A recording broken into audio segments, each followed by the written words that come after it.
our activities forward. Reviving growth is on the top of it, no doubt. Looking at the way in which jobs are going to work themselves out.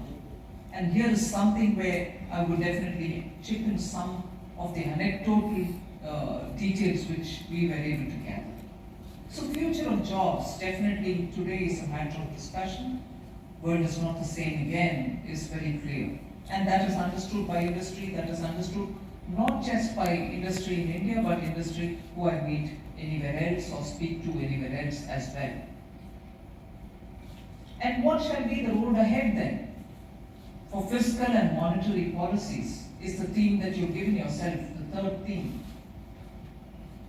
And you've had central bank chiefs all over the world and even the Reserve Bank of India talking about how they assess the trajectory that the monetary policy is going to take.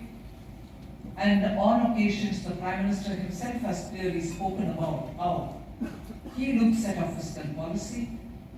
And you've given me an opportunity for me to talk today, certainly about the fiscal and the monetary policy.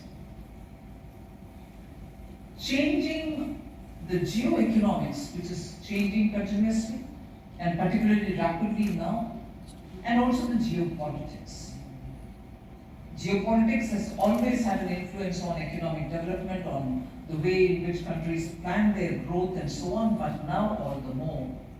And therefore I appreciate CII for bringing that as one of the themes, sub-themes that you're going to be talking about. And lastly, uncaging India. I'm a bit uncomfortable with this expression, but never mind, I understand where you're coming from. Yes, uncaging India is a point you may want to talk. Without getting into too much of data or without getting into too much of, we did this, we did that, and list of things, there are ever so many things I can speak about. In the last 1.5 years, periodically, monthly almost, when we've come up with steps for Atmanirbhar Bharat,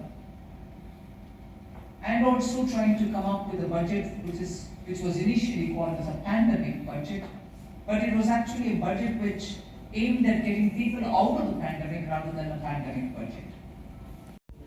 People, even during the suffering, to be motivated enough to wait for the day when they could start, when the unlocking happens, to come back to business. This is not a statement of, confidence and satisfaction that, oh, Indian economy has made it. No, it is more matter of fact statement that people of India, if given the necessary increase, support, will become a country called India. The machine will stop somewhere else as well, and how will we deal with it on that occasion? And therefore, we all believe and hope that it will be a gradual process. But we have to start getting ready for it in the year calendar 22. Therefore, the whole dynamics of inflation, monetary policy, interest rates, fiscal deficits are issues which will be center stage in the global thinking of economics. Third, friends, climate change is not in the future. It is here. In the past, we have always believed it's a problem somewhere in the distant future, not my generation's problem. It is some future generation's problem. It is our generation's problem, and we have to deal with climate change, environment, and sustainability.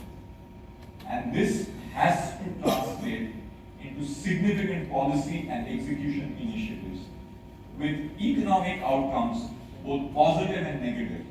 And therefore, it has to be center stage in our thinking for economic policy globally and globally. Fourth, technology. It's a huge and dramatic change into our future. And India has embraced it. We've got lots of advantages of technology and digital. But with technology, there comes disruption, there comes dislocation as well. and the frictions out of technology on the other side also need to be dealt with. So, and that is point number 4, which I just wanted to highlight. 5, and this is something I don't think the world planned for in the COVID era, is supply chain shocks. We all never understood how complex the world was in a just-in-time world. And this chain is again deep. It has created issues much beyond anyone's imagination. Ask any person in business and industry what it is to get a container or to ship goods or to get supply of semiconductors. And we know there is a global supply shock we have to deal with. We have demand, as I speak with you, we have demand for passenger cars. People have 6 to 8 months waiting period, but car makers cannot produce because they don't have semiconductors.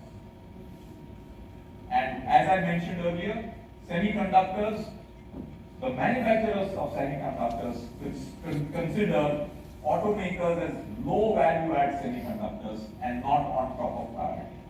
For an Indian economy, which is close to 40 or 50% dependent across the value chain in the automobile and the engineering sector, it is a challenge beyond what we may